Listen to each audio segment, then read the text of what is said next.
Dear friends, Jai Bhim, no Buddha. I was reading the book called The 31 Planes of Existence by Venerable Suvanno Mahathera. I have already read about the 31 planes of existence and Kamlok or the sensuous world, and in this video I am going to start Ruplok, form realms, and Aruplok, formless realms. You can go through Kamlok or sensuous world in another video. So let us begin with Rup Lok or form realms, the fine material world. The following are the different planes of devas or deities. Parisajja Brahm or retinue or servants of Mahabrahm. Purohit Brahm, ministers or advisors of Mahabrahm. Beings in these planes enjoy varying degree of jhanic bliss. Mahabrahm, great Brahms, two of their realms more famous inhabitants are the great Brahma, a deity whose delusion leads him to regard himself as the all-powerful, all-seeing, supposedly creator of the universe. See Dignikaya. The Brahma Sahampati, who begs the Buddha to teach Dham to the world. Then Paritab Dev, Devs of limited radiance. Radiance, let us see what's the meaning of the word radiance, or you can go through and search what's the meaning of radiance.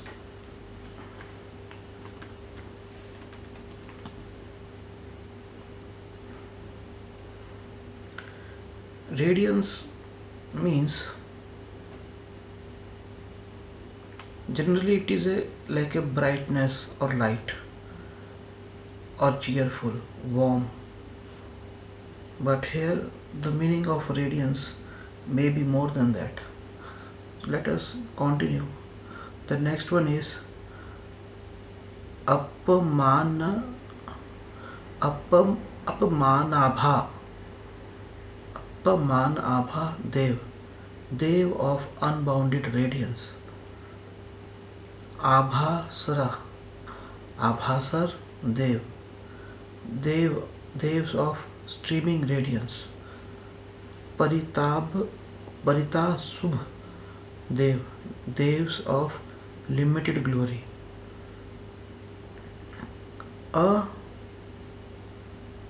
Apamnasubh Dev, Devs of unbounded glory. Subhakinna Dev, Devs of radiant glory. Viha Pahala Dev, very fruitful devs, they enjoying varying degrees of jhanic bliss. Asanna Sat, mindless beings, only body is present. Absence of Sanna Chatsikha. Aviha Dev, devs not falling away, they live their full lifespan. Attapa Dev, untroubled devs, they are not troubled by the fine the five hindrances. Sudasa Dev, beautiful devas. They have magnificent or beautiful body forms. Sudasi Dev, clear sighted devs. They see things with ease.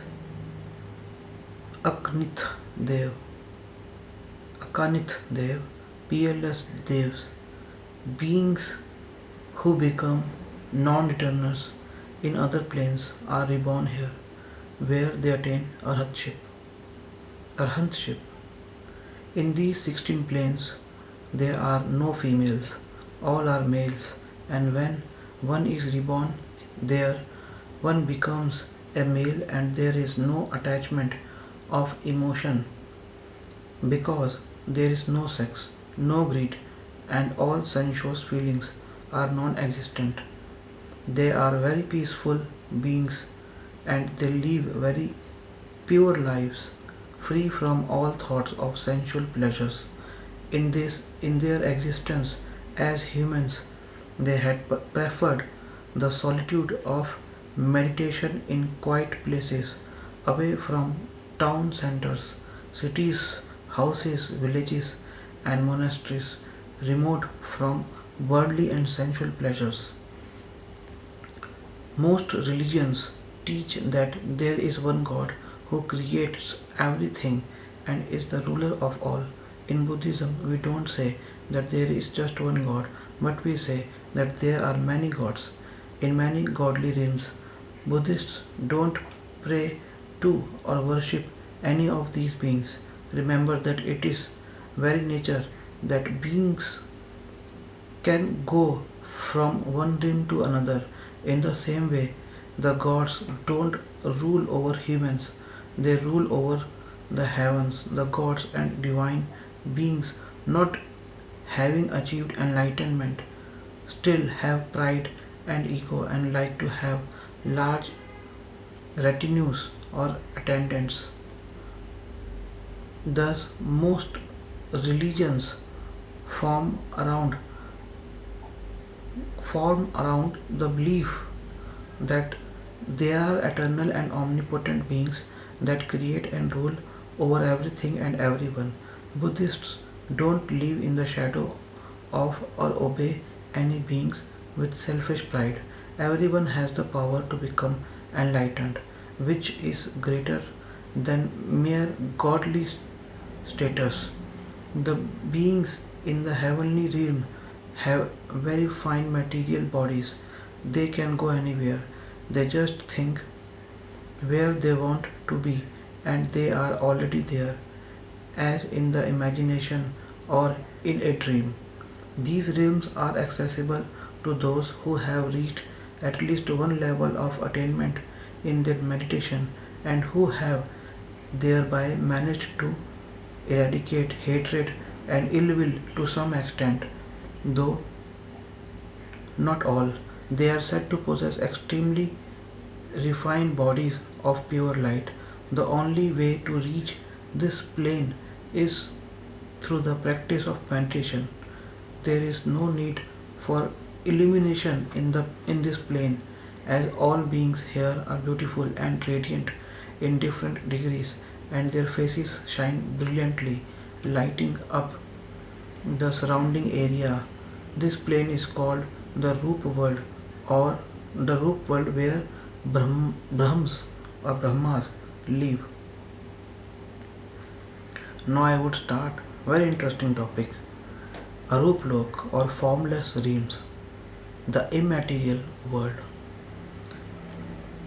The highest in these realms, the pure abodes 28 to 31, are accessible only to those who have attained to non-returning, the stage of arhatship. Arhatship. It consists of four realms that are the abodes of those who passes away while meditating in the formless jhanas or dhyanas. This is the purest of the 31 planes of existence. Akasa Nana छतना छतनु Dev, sphere of infinite space. Vinana Vinana cha Chaya Tanupagga Dev, sphere of infinite consciousness. Akin Chana Yatana Yatanu Pag Dev, sphere of nothingness. Niva Sananada Sanan Yatanu Pagga Dev, sphere of neither perception nor non perception. I would repeat this: sphere of infinite space,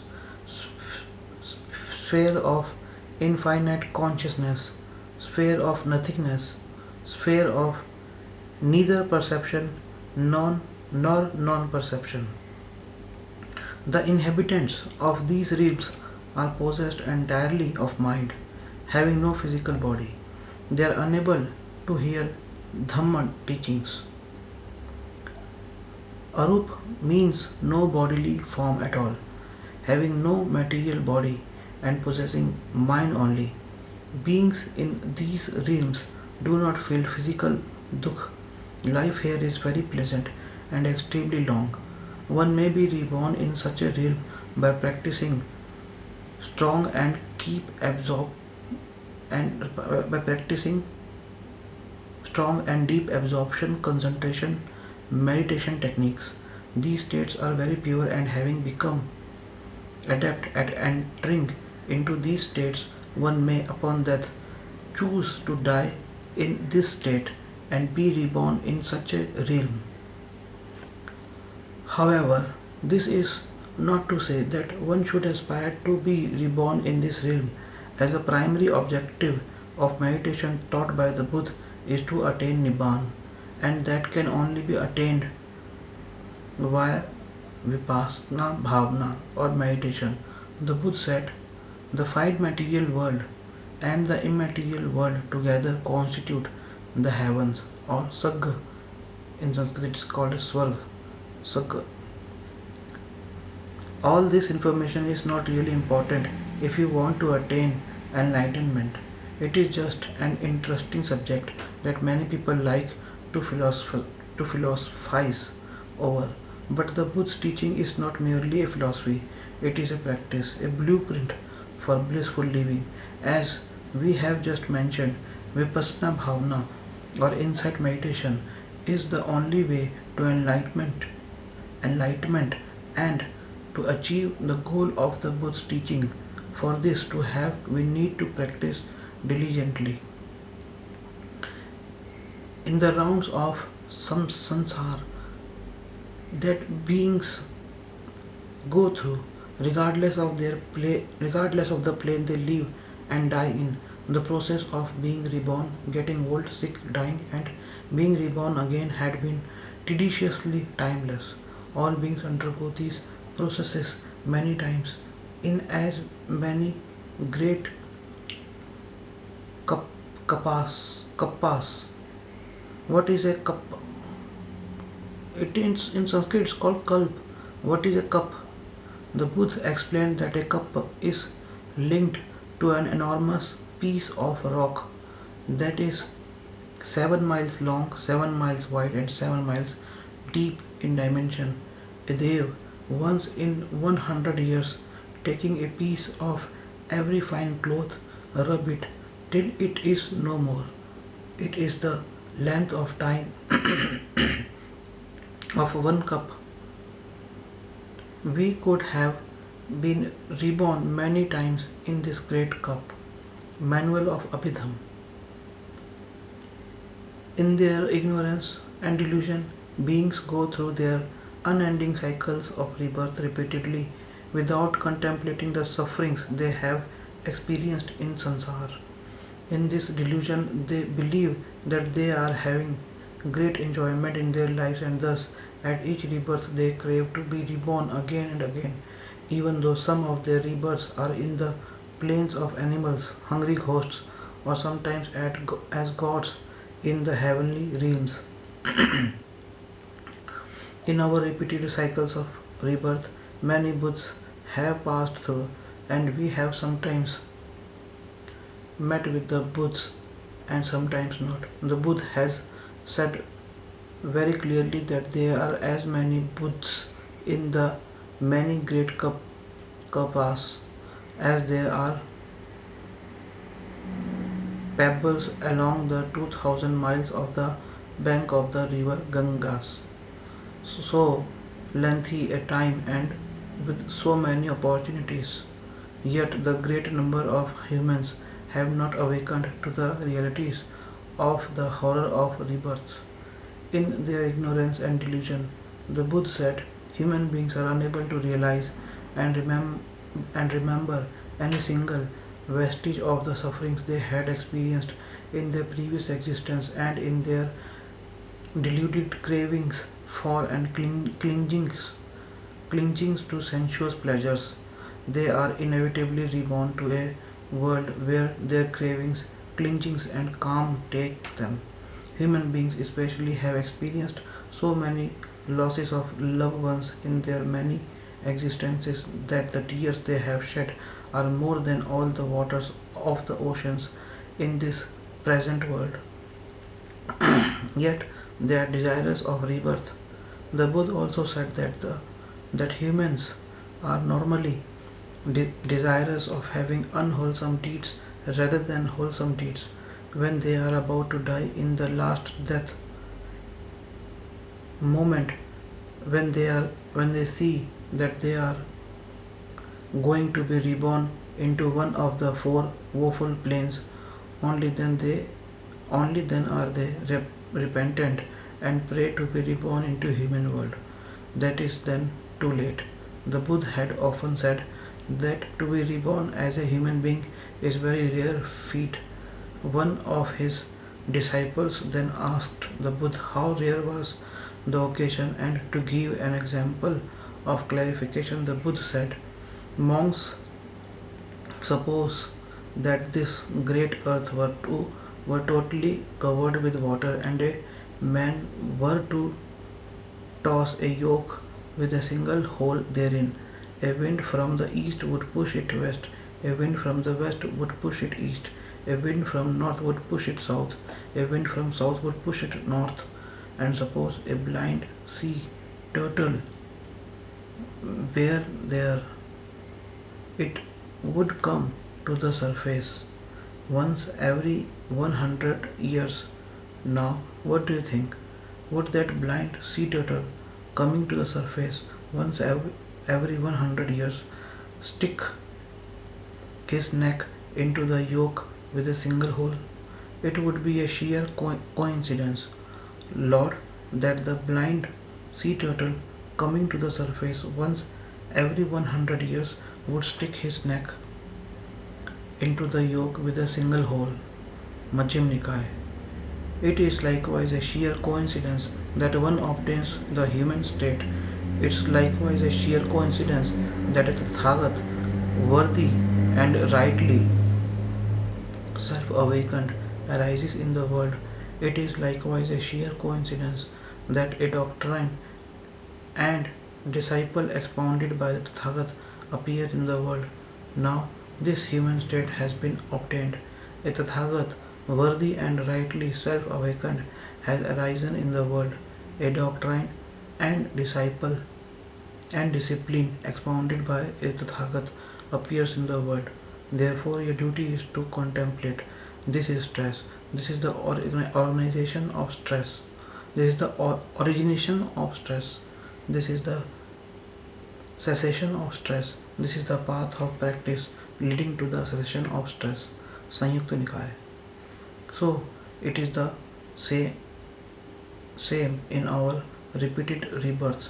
We are ignorant and hold many wrong views, and because of these, we have done many wrong and unwholesome deeds. In the many lifetimes that we passed through sansar, we may have by chance met with the Buddha Sasan, Sasana, Buddha Sasan, Sasan, Buddha Sasan once or twice at best, at which time we may know the truth.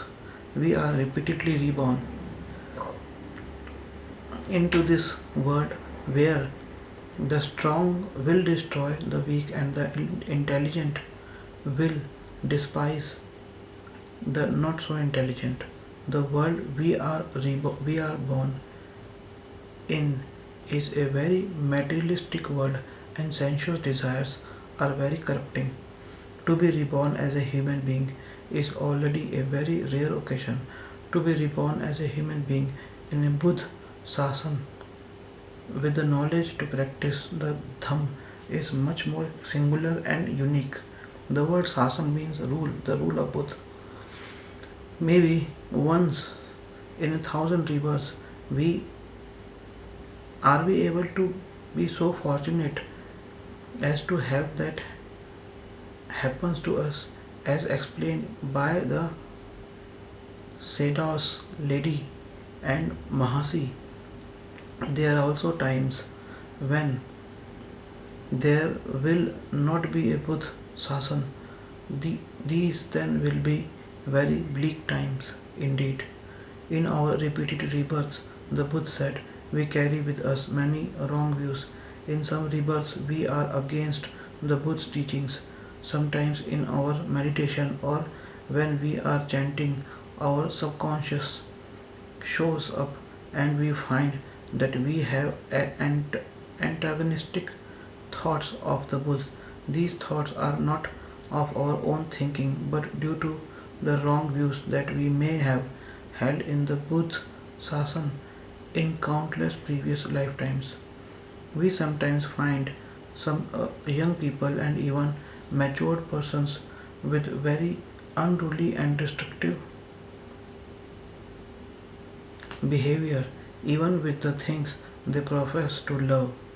This is because of the results of unwholesome actions accumulated through many lifetimes, rising from the depths of their subconscious in this present life, characterizing their every word and action. These results, the past unwholesome actions, cause much suffering and give rise to defilements which color their present deeds. What are these defilements?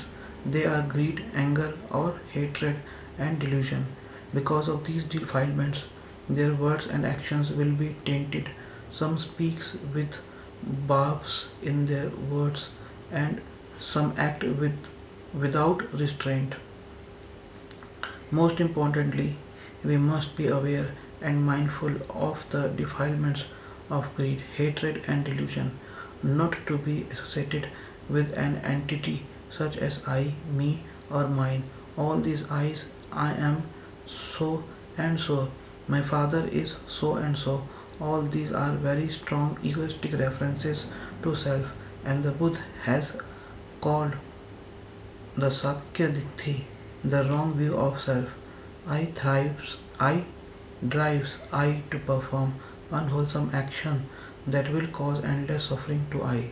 Thus, the most important goal of the meditator or yogi in meditation is to destroy this false concept of I. If one does not have the wrong view of I, one does not place importance on I. Example: noticing some beautiful flora arrangements, one may wish to commend those responsible for arranging these flowers so beautifully. When addressed thus, the person who did the job, if of a strong self-centered personality, will probably remark that it was he or she who did the job. I did it. It was all my work. It was all my own work. The one without wrong views of I will probably say, this is my first attempt and is not good. And so taught me the work. You should see her arrangement. It really is very good. Comparing the two individuals, one with strong view of self and the other not so, you can see which speech is more hurtful to the ears of the one who hears. Pride of self concept can be very dangerous and harmful, and it can lead to misunderstanding and conflict of egos. Mahasi Sayadaw and Lady Sayadaw have said that those who understand the nature of suffering and are knowledgeable of the Dham fear the results of unwholesome actions and will refrain from doing anything of that nature.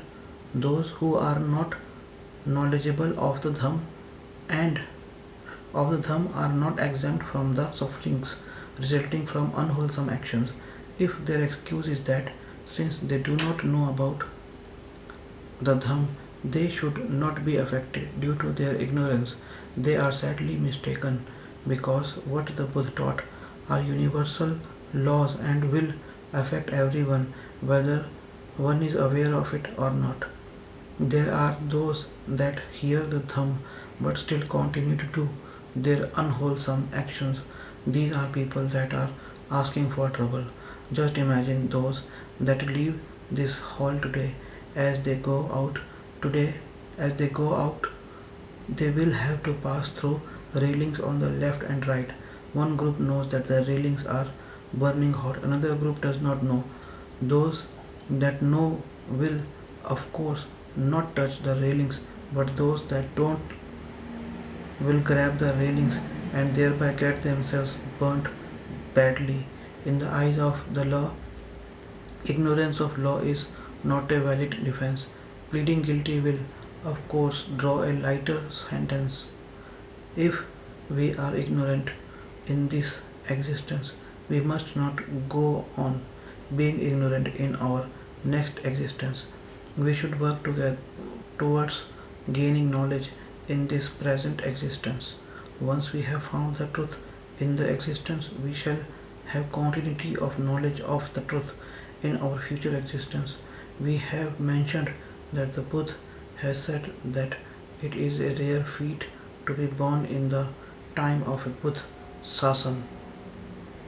We are very lucky indeed to be born in this Buddha Sasan where we are exposed to his teachings, but unfortunately very few will be able to discern the truth of the Dham.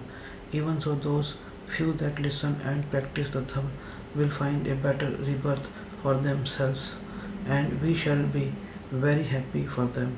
Those who are ignorant will not make any attempt to know and practice the Dham. It is very unfortunate, as they do not even know how to keep the five precepts. It is also pitiful that some are only able to keep the precepts once at the beginning of the year and do nothing wholesome.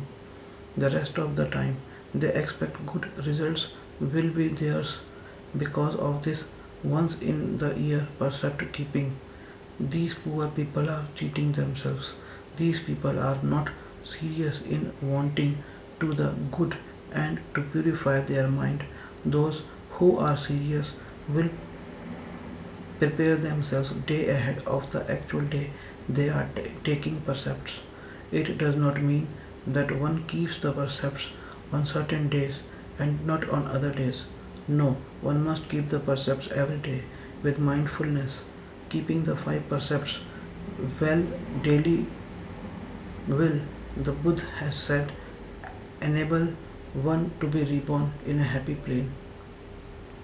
The way to a better rebirth and happy plane of existence is by observing the precepts, doing good deeds, performing dan and practicing vipassana bhavana. Dan means alms or charity or equal distribution. Vipassana bhavana is insight meditation. Do not view wrongly that the performance of dan is a very simple action. It is possible to do dhan only if one has the opportunity and the means. It is not by chance that we are able to hear this dham and be together with all our dham friends today, but by the accumulated merits of wholesome actions done presently or in our past existences. One's meeting with a knowledgeable or good dham friends is also due to accumulated merits of good practices such as dhan and meditation. If one has not performed such wholesome deeds, one will not be able to have merits to warrant such meetings, good fortunate meetings. Some people wanting to and even being invited to hear the dham might not be able to do so due to not having performed wholesome deeds, dhan or meditation to warrant the good results. They have missed the boat due to ignorance and not having performed wholesome deeds. It is of utmost importance to observe the precepts, practice meditation, perform dhan and other good deeds of a selfless nature without any exceptions of material gains. The result of such deeds of different kinds will result in different benefits. Even when we have attained to the top of the happy plains, there is no guarantee that we are safe from future sufferings. Depending on our merits, we can still have defilement which, if we are not of them, will lead us to the lower planes of existence. We have to be constantly mindful to guard the entrance of the six doors in order to be aware of our actions. One, we hear the Dhamma and practice meditation, we will be mindful of the sensuous desires arising from our six sense doors. Once we are mindful, we will know the evil of the concept of I. We will be able to meditate and see things and falling with charity. We will be able to meditate and see rising and falling with clarity. From then on, deep insight will be attained, and hopefully, we may reach the first stage of arhatship known as Suttapan. We must renounce the wrong views of self and become selfless. However, there is just wait.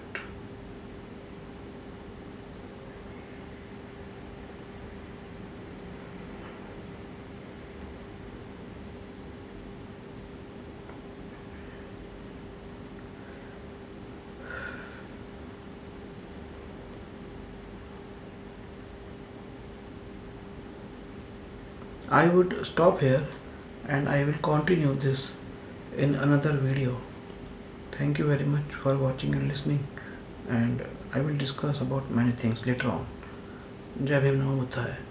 Please do listen another part of this video, that is Arup Lok or formless realms.